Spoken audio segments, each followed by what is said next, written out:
श्री गणेशाय नमः। चलिए आज हम 10th की हिंदी को पढ़ते हैं। माँ का आंचल। इसके राइटर हैं शिवभूषण सहाय। तो स्टार्टिंग क्या है, चलिए बच्चों हम इसको पढ़ते हैं। जहाँ लड़कों का संग तहाँ बाजे मृदंग, जहाँ बुढ़ों का संग तहाँ खर्चे का तंग।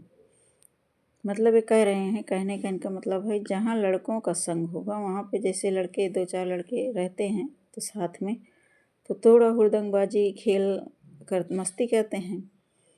तो वही कह रहे हैं जहाँ लड़कों का संग तहाँ बाजे मृदंग, और जहाँ बूढ़ों का संग तहाँ खर्चे का तंग। बूढ़े लोग होते हैं तो थोड़ा सा खर्चे का बताएंगे, ऐसे संभाल के चलो, संभाल के खर्च करो, यहाँ फिजूल खर्ची मत करो। मतलब समझाते हैं, अनुभव को अपने बताते हैं। तो वही कह रहे हैं कि जहाँ बुढ़ों का संग तहाँ खर्चे का तंग। हमारे पिताजी तड़के उठकर निपट नहाकर पूजा करने बैठ जाते थे। हम बचपन से ही उनके अंग लग गए थे। माता से केवल दूध पीने का ही नाता था, इसलिए पिता के साथ ही हम भी बाहर की बैठक में ही सोया करते थे। बच्चे जब तक छोटे होते हैं, ये कह रहे हैं बच्चे जब तक छोटे होते हैं वो माँ के पास दूध पीने भर के लिए आते हैं, बाकी पिता के साथ क्योंकि बाहर घूमने को मिलता है उनको पिता के साथ, तो खेलने जाते हैं। तो वही कह रहे हैं कि माँ से सिर्फ दूध का नाता था, इसलिए आते थे दूध पी कर पिताजी के साथ बाहर चले जाते थे, नहाते पूजा करते जो भी करते के साथ ही रहते, उनके साथ सोते थे। वह अपने साथ ही हमें भी उठाते और साथ ही नहला धुला कर पूजा पर बिठा लेते। हम भभूत का तिलक लगा देने के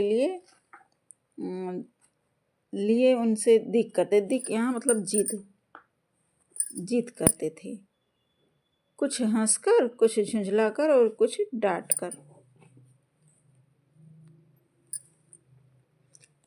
वह हमारे चौड़े लीलार में त्रिपुंड कर देते थे। त्रिपुंड मतलब 3, जैसे भगवान शंकर को लगाया जाता है, त्रिपुंड कर देते थे। हमारे लीलार में भभूत खूब खिलती थी। सिर में लंबी लंबी जटाएं थी। बच्चों को छोटे रहते हैं तो बहुत बड़े बड़े बाल रहते हैं, तो वे कह रहे हैं कि हमारी लंबी लंबी जटाएं थी। भभूत रमाने से हम खासे बम भोला बन जाते थे।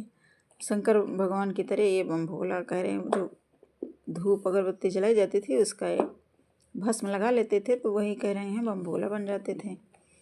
पिताजी हमें बड़े प्यार से भोलानाथ कहकर पूरा पुकारा करते थे। अब क्योंकि त्रिपुंड लगा लेते थे इसलिए भोलानाथ कहते थे, और कहते थे पुकारा करते थे। पर असल में हमारा नाम था तारकेश्वर नाथ। हम भी उनको बाबूजी कहकर पुकारा करते थे। माता को मैया बाबूजी कहकर पुकारते थे, और माता को मैया। जैसे आजकल के बच्चे मम्मी डैडी पापा मम्मी कहते हैं, तो ये बाबूजी कहते थे और माता को मैया कहते थे। जब बाबूजी रामायण का पाठ करते तब हम उनकी बगल में बैठे बैठे आईने में अपना मुंह निहारा करते थे।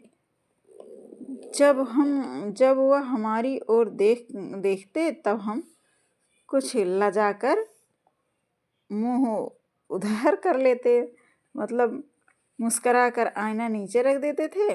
वह भी मुस्करा पड़ते थे, तो ये लजा जाते। कह रहे हैं कि जब बाबूजी हमारी तरफ देख लेते थे तो मैं भी मुस्करा कर आईना नीचे रख देते और मुस्करा पड़ते थे, हंस लेते थे।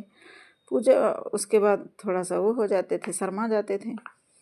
पूजा पाठ कर चुकने के बाद वह राम राम लिखने लगते। अपनी एक रामनामा बही पर 1000 नाम लिखकर वह उसे पाठ करते कि पोथी के साथ बांध कर रख देते।